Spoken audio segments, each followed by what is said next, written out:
So as you guys grab these pig hearts out of the, or calf hearts out of the buckets, you want to be able to orientate yourself between the front and the back, anterior, posterior, and superior and inferior on this. So I'm going to use this one because it's the prettiest of all of them. Oh, and it's getting so dry, I got to put it in preservative. As you look, you want to find the auricles, okay, which are those structures right there. They're going to be in the front, and you also want to look for this major blood vessel, which is called the pulmonary trunk. It's also going to be on the anterior surface.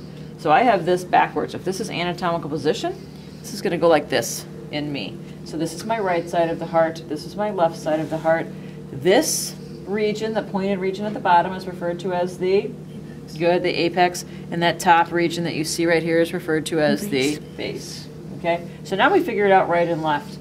I had told you earlier that the right side of the heart, the myocardium, the muscle layer, is very thin. Okay, so again, that's about the width of my thumbnail. Okay, about 1 centimeter is what that is. Let's look at the left side of the heart.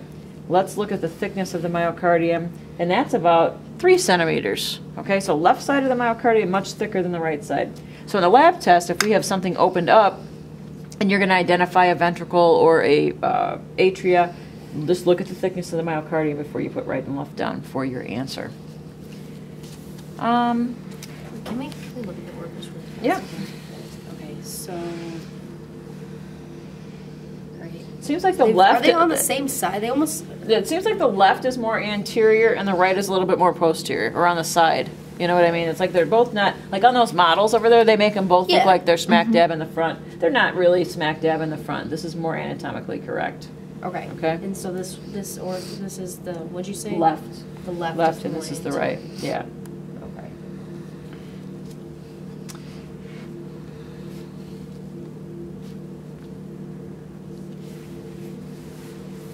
This is a little bit chewed up. Let me see here. This is a little bit better. So as I look, here's my myocardium. Am I on the right side or the left side? Right. Right side. Here is what a valve really looks like. So if your grandma or grandpa are having valve replacements, it's literally like a piece of tough saran wrap right there. That's the valve on the right side. So identify the name of that specific structure right there. Tricuspid valve. Those structures are the chordae tendineae. They insert into this structure, which is the papillary muscle. I'm going to go to my auricle, and I'm going to open it up, and I'm going to see this large group of muscles. And I'm going to identify the group of muscles at the tip of the pin. And you're going to say those are the...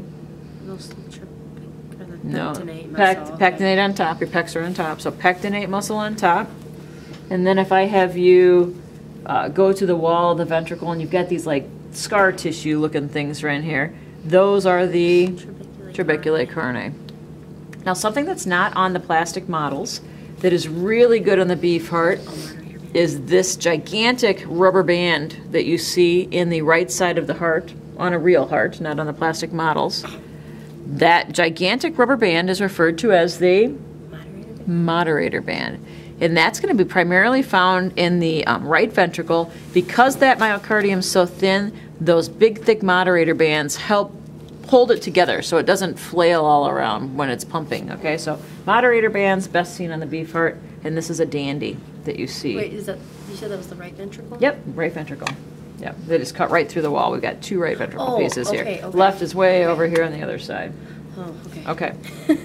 Now, as we're tagging the chambers of the heart, if I say, name the entire space found at the tip of the pin. So as soon as you see the word space, you know we're talking about one of the 4 chambers. That space is the right atrium. If I say, name the entire space seen at the tip of the pin, that would be the right ventricle. Let's do the layers of the heart now. First of all, what's this yellow stuff right here? Adipose. Good, adipose tissue.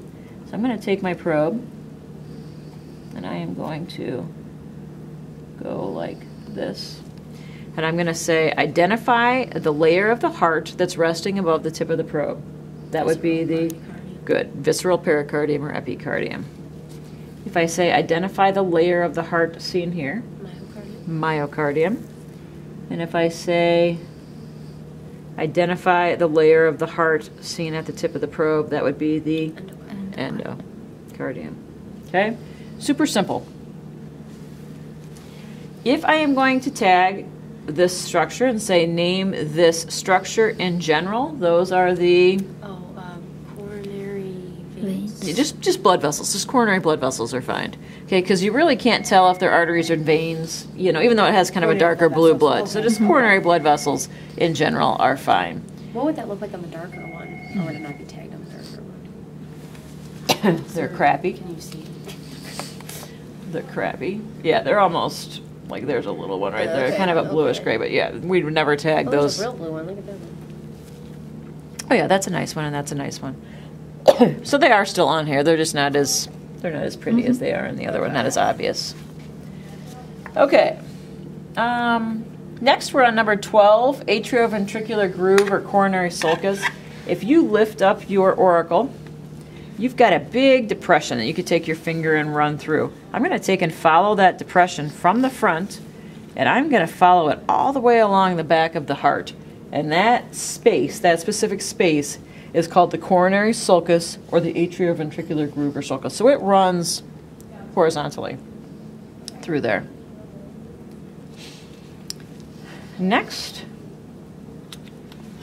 if this is the pulmonary trunk, what's that big fat vessel that you see right there? Artery. The aorta. The aorta. Aorta. And how many branches do we have off of our human aorta? Good. Uh-oh.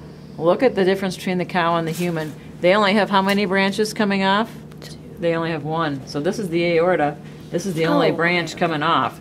So that is going to be brachiocephalic. So just make a note. They only have a brachiocephalic artery coming off the aorta. They do not have the three. The other two are coming off up here a little bit higher, that the company cuts them off. So again, brachiocephalic artery, the only branch that will come off the aorta. And then the big thing next to it is the Yeah, pulmonary. and here's pulmonary trunk in the front, and this is the aorta. That aorta, some of them leave them a little bit more, you know, so like, this hasn't been dissected that well, but you can see pulmonary trunk, and then here's my big thick aorta, and then here's my big fat brachiocephalic right here. So each heart looks a little bit different, you know, but again, arteries are going to be really thick walled that you see right here. So aorta is that big thick one, brachiocephalic artery. Now we have to go to the coronary sinus. I'm going to look, here's my right side of the heart, and I'm going to look in the wall of that right atrium. Can you see this little hole that kind of looks like a baby anus? You know, just a tiny, tiny little opening Oh, right I get there. too close. I can't have a cold one, You sorry. do. Okay. Sound like crap. So I'm going to stick my probe, and I'm going to go into that little hole right there, and I am going to poke through, and I am in this blood vessel that runs in the back of the heart, and it's kind of like a balloon. You know, that's kind of the material of it, is that if I say name that specific blood vessel, that is the good coronary sinus. It's resting in that specific depression, which is the Atrioventricular. Yep, atrioventricular groove or sulcus or coronary sulcus. And on the lab test, if I have my probe like this, and I say identify the opening that the tip of the probe is resting in, Opening to the coronary sinus. opening to coronary sinus. Okay, opening to coronary sinus. Now, there's a couple other openings that I see right above that hole. So I'm going to stick my probe, and I'm going to go into that opening that I see right next to there. And this is a very kind of flimsy vessel, and it would be coming from the bottom and going up and taking blood and dumping it into the right atrium. Identify that blood vessel for your test. Superior, inferior. Inferior vena cava. Okay. Then I'm going to go into this other hole that I see. Okay. I'm going to go from the top, and I'm going to go into the right atrium. That blood vessel would be the superior vena cava. So let's go ahead and you can take a picture or a video. That blood vessel is superior vena cava. That blood vessel is inferior vena cava. Okay. Okay, so